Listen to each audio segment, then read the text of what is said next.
एकीकडे शेतकऱ्यांचे प्रश्न मार्गी लागत नाही आहे, दुसरीकडे बच्चू कडू हे भरपूर असे मोर्चे करताय आणि शेतकऱ्यांची कर्जमाफी मागताय. त्यांचंही काही खोटं नाही, परंतु आपल्या राज्याचे कृषी मंत्री हे रम्मी खेळताय. त्यांचं नाव म्हणजे माणिकराव कोकाटे. याआधीही ते भरपूर वेळेस अशा लोकांच्या नजरेत आलेले आहे आणि त्यांनी वाईट वक्तव्य केलेलं आहे. शेतकऱ्यांविषयी त्यांचा कोणताही प्रामाणिकपणा नाही आहे आणि ते आता परत एका चर्चेत सापडले.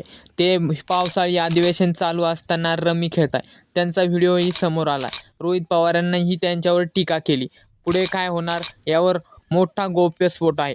त्यांच्यावर काय कारवाई होईल यावर अजून कोणताही स्पष्ट मुद्दा आलेला नाही आहे. तर आपण आपल्या चॅनलला सबस्क्राईब केलं नसेल तर सबस्क्राईब करून घ्या आणि अशा नेत्यांबद्दल तुम्हाला काय वाटते कमेंटमध्ये नक्की सांगा. आणि समोर काय होईल यावर आपले सर्वांचे लक्ष आहे. तर आपल्या चॅनलला सबस्क्राईब करून ठेवा, जेणेकरून आलेली माहिती ही सर्वात पहिले तुम्हाला आमच्या चॅनलवरून बघायला भेटेल. धन्यवाद.